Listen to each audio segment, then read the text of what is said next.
시청자 여러분 안녕하십니까. 조선일보 논설위원 이동훈입니다. 문재인 대통령의 임기는 내년 5월까지입니다. 1년여 남은 셈입니다. 하지만 사실상의 임기는 내년 3월까지일 겁니다. 대선이 내년 3월 9일이기 때문입니다. 한국갤럽이 조사한 문 대통령의 2월 마지막 주 지지율이 39%였습니다. 과거 대통령의 임기 1년 전 지지율을 봤습니다.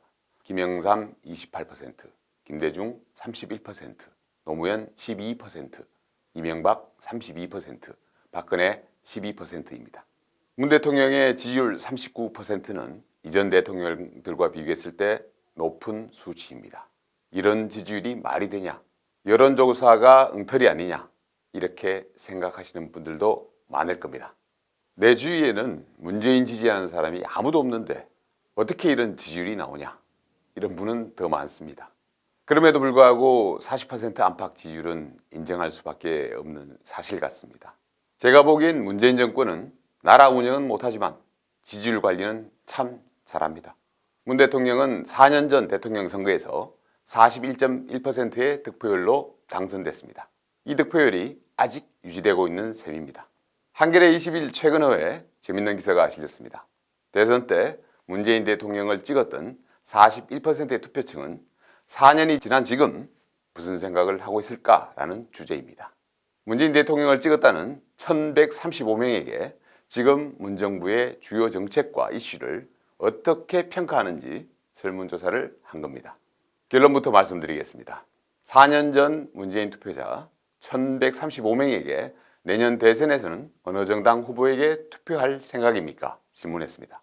절반이 넘는 유권자 55.2%가 정부 여당에 대한 계속 지지 의사를 밝혔습니다. 반면에 절반이 좀 안 되는 유권자 44.8%가 유보나 다른 정당 지지로 이탈했습니다.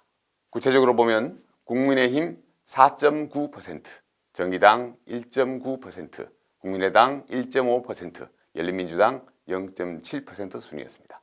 가장 많은 건 잘 모르겠다였습니다. 유보 응답 33%나 됐습니다.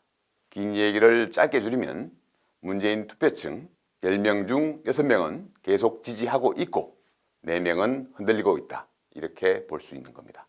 그렇다면 문 대통령을 지지하는 사람들은 왜 계속 지지하는 걸까요? 설문조사 결과 첫 번째는 코로나 방역을 잘한다 였습니다. 한 답변자는 전 세계를 덮친 코로나에 한국이 가장 잘 대응하는 나라 중에 하나다. 그래서 자긍심을 갖고 있다. 이렇게 답했다고 합니다. 사실 코로나는 지난 총선에서 민주당이 180석의 압승을 거둔 배경이기도 했습니다. 코로나에 이어선 복지 정책을 잘한다, 국민 소통을 잘한다, 대북 외교 정책을 잘한다가 문정부를 계속 지지하는 이유였다고 합니다. 반면에 부동산 정책과 인사, 사회 통합에선 문재인을 찍었다는 1135명도 부정평가를 내렸다고 합니다. 코로나와 복지는 잘하는데 부동산 정책과 인사가 미흡하다. 대통령을 찍었던 사람들의 지금 생각을 한 줄로 정리하면 이렇게 될 것 같습니다. 참고로 이 여론조사는 LH 사태가 불거지기 직전에 이루어졌습니다. 아마 지금은 부동산 정책에 대한 평가가 더 나빠졌을 겁니다. LH 사태는 공정, 정의, 서민을 말해온 문재인 정부의 핵심 가치를 무너뜨리고 있습니다. 이 사건을 잘 수습하지 못하면 상당한 후폭풍이 몰려올 수밖에 없습니다. 재밌는 대목은 조국 사태에 대한 평가입니다. 문재인 투표층들은 검찰의 과잉 수사와 언론의 편향 보도가 현 정부의 조국 임명 강행보다 더 문제라고 응답했습니다.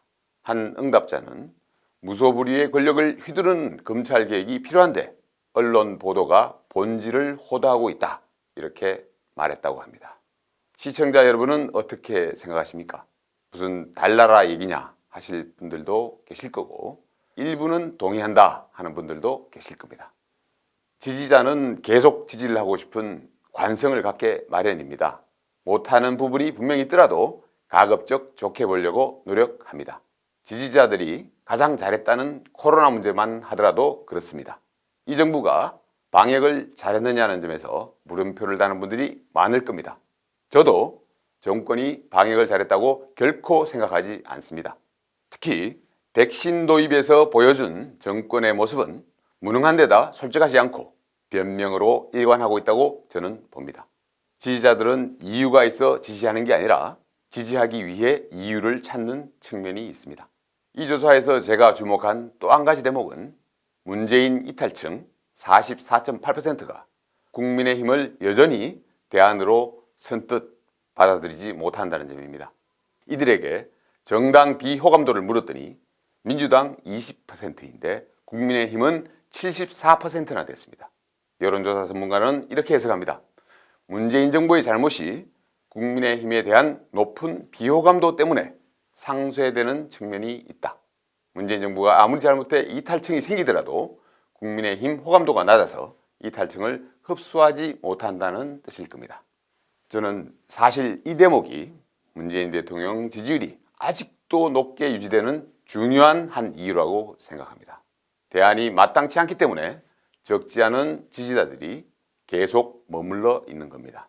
대안이 있었다면 지금 문 대통령 지지율은 40% 안팎을 절대로 유지하지 못했을 겁니다. 4년 전 문재인을 찍었지만 지금은 지지를 철회한 한 응답자는 이런 말을 했다고 합니다. 4년을 겪어보니 문 대통령의 정의와 내가 생각하는 정의가 다른 것 같다. 문 정부의 정의는 현실을 모르는 그들만의 정의 같다. 이분은 그러면서 이렇게 말합니다. 그렇다고 국민의힘에 선뜻 마음이 가는 것은 아니다. 국민의힘에서 합리적인 보수 후보가 나왔으면 좋겠다. 합리적인 보수 후보를 찾는 일, 내년 대선까지 야권 전체가 깊이 고민해야 할 문제 같습니다.